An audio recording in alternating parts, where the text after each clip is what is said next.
Hey, how's it going, guys? Today I'm going to show you how you can do a complete transmission fluid flush on your car. Now I'm going to be showing you how to do this on this 2001 Dodge Ram 1500. That's also a 4x4 and comes with a 5.2 liter V8 engine. But of course you can use the procedures used in this video to replace the transmission fluid out of any automatic transmission. And this video isn't going to be a simple drop the transmission fluid pan and then replace the transmission filter and gasket video. Because when you do that, you're only replacing about a half of the transmission fluid that's inside your transmission, or in the case of this 2001 Ram, it's actually about a third of it. Because in an automatic transmission, unlike an engine, not all of the fluid is inside the pan when the transmission or the car is not running. A lot of it stays inside the transmission, and even more probably stays inside your torque converter. Here, let me show you.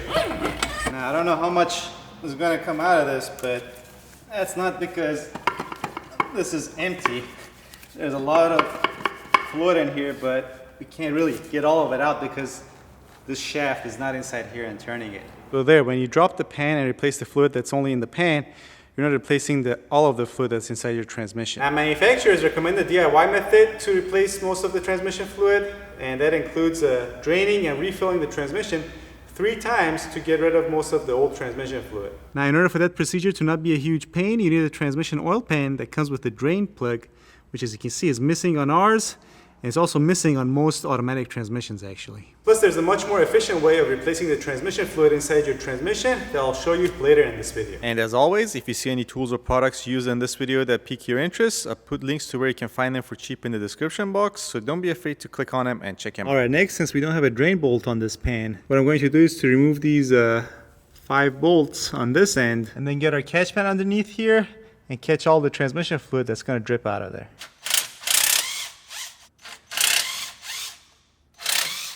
Here we go, guys, we got it loose. Alright, so after letting this drip for 5 minutes and then cleaning our face, we're going to remove this pan. Alright, next I'm going to support this with one hand and then remove the last remaining 2 bolts, and then hopefully I can maneuver this pan into my catch pan and not onto my own face. We'll see. So here's a look at our pan. Alright, next you're gonna have to use a scraper or some razor blades and remove as much of the old gasket material from the pan as you can. Alright, next we'll clean everything up with some brake clean and these blue shop towels. By the way, these are awesome. I use them inside the house as well. It's super important the lip of this pan is completely clean and dry. Next, in order to address the areas where we have some bare metal showing, we're going to spray those areas with some epoxy paint. I'm going to cover the inside of the pan with this piece of cardboard so we don't get too much overspray inside this thing. Next, while we're waiting for this to dry, we're going to go over to our transmission and do some cleaning there as well. And here's a look at our transmission filter, and this is held in by 2 bolts that are going to require a T20 torque socket to remove.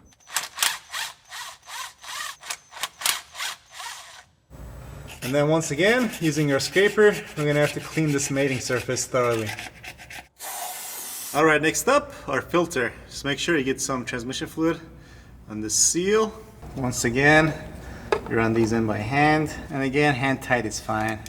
Alright, now we are ready to install our new gasket and our newly painted transmission pan. And I think this is where everybody's got questions about RTV or other sealants and how or if any should be used. Alright, so if you're going to be reusing your old pan, the odds are that it's not perfectly flat and even.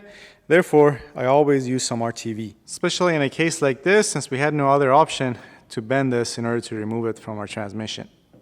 But the key part is that you use the right RTV silicone, an RTV silicone that's made to be used in an automatic transmission. Because additives and detergents in your automatic transmission fluid will quickly eat away at other RTV silicones. And if you have a hard time finding this at your local auto parts store, I'll put links to where you can buy this online in the description box down below. And the way I put RTV silicone is just basically put a bead down in the center, go around every bolt hole, all the way around the pan on the pan side. So you never put it on the transmission side because you simply don't need it. See, this is a thick, flat piece of metal here, and it's not going to bend or warp due to the heat cycles or anything else. And if you're going to be using a new high quality pan, then your problems are going to be less. But I would still use just a tiny amount of RTV around the corners. That both helps seals it around the corners, and it also holds in place our gasket. Because making sure this gasket is nice and flat on this pan when you go to install this is pretty much the most important thing when it comes to trying to avoid leaks. Also, something else you should check before you put RTV silicone on this is that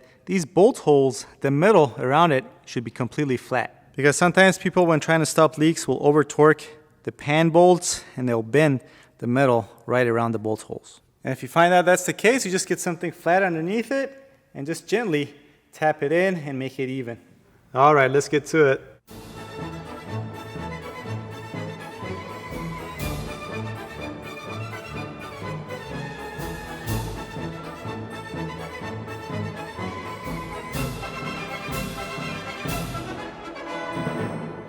All right, here comes the important part.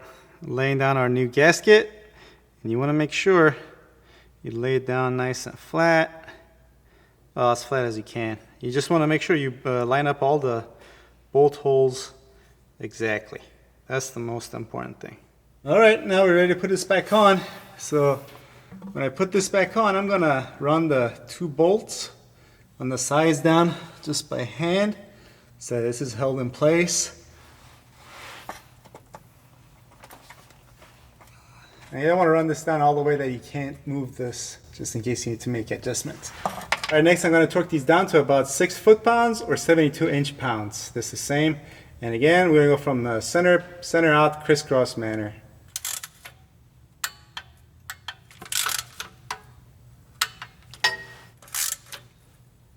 All right, next I usually like to wait an hour before I torque the bolts down to factory spec. And I think the torque spec for these bolts on this car is 13 foot-pounds. And now we do our final torque down, again working from center out.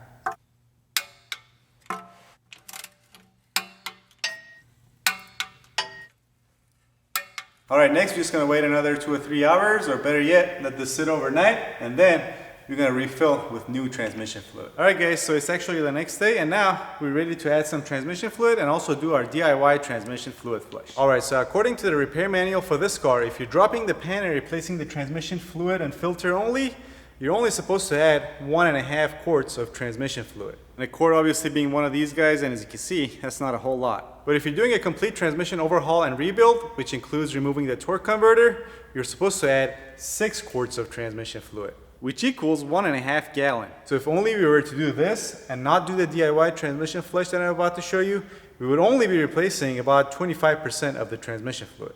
Oh, good God, what the f is rebid?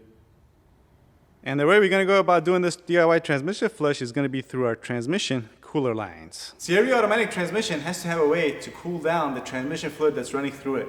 Now in the case of this Dodge, it has its own transmission cooler right here, which basically looks like a radiator, and in this case it's actually between our radiator and our AC condenser, and I can't really get you a close shot of it. But on a lot of cars, especially sedans like this 2009 Pontiac G3, the transmission fluid is basically cooled through the bottom portion of the radiator, and as you can see, there's these 2 rubber lines that run transmission fluid through the bottom of the radiator. Now obviously one of these lines is going to be the output line, which takes transmission fluid out of the transmission and into the cooler.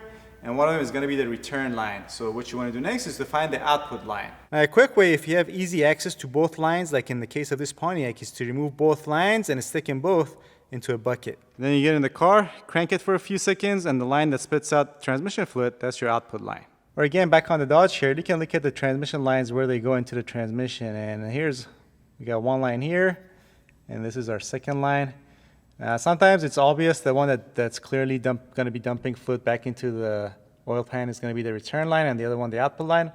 Funny enough, on this one I'm not 100%, but I'm going to go with that one being the output since it's closer to the bell housing, and that's where the transmission fluid pump is. All right, so next we'll go ahead and loosen this line and then get it out of the way. Next we need to get a rubber hose on this. I'm going to be using this clear vinyl tubing, which should make for a good visual for you guys watching this video. And make sure you use a clamp so it doesn't come loose. And next we'll stick the other end of the hose into a bucket. And in order to make sure we have the right transmission line, we're going to start the engine for a few seconds and then watch and make sure transmission fluid comes out of this line.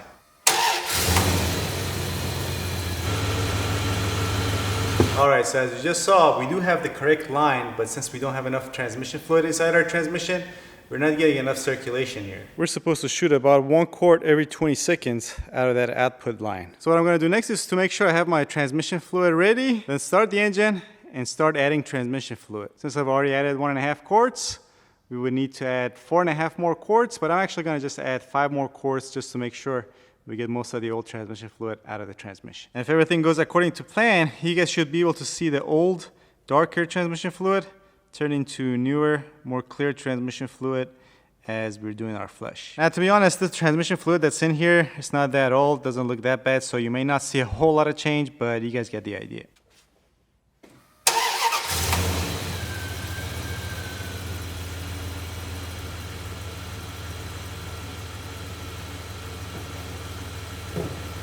Alright guys, so I just got done putting 3 quarts in there and nothing came out of our line, so I don't think our problem is low transmission fluid. So what I'm going to do next is to get in the car, start the engine, and try out different gears.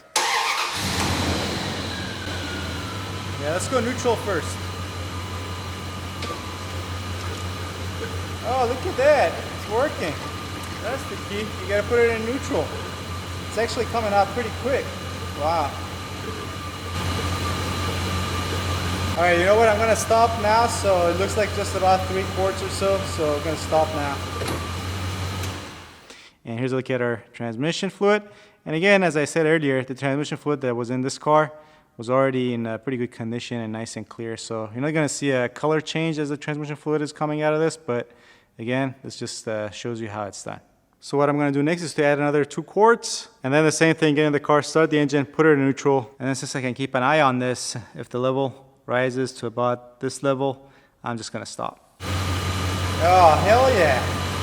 This thing can pee is stronger than a 3-year-old. Alright, so in total I've put in about 6.5 quarts of transmission fluid inside this transmission. And counting the transmission fluid I removed when I replaced the filter and dropped the pan, I replaced the fluid that was inside there and add that to this fluid. I would say, this is just above that, which is okay because now I can put the line back into the transmission and start the car, put the car in gear, warm it up, and then check the transmission fluid level and add more fluid if necessary. And that should about cover it. Hope you enjoyed watching this video. If you did, do me a favor and share this video on your favorite social network. And also check out these other related videos, of which I'll put links to on this side of the screen that you can click on. There will also be links in the description box down below as well. Alright, thanks for watching. I'll see you guys next time.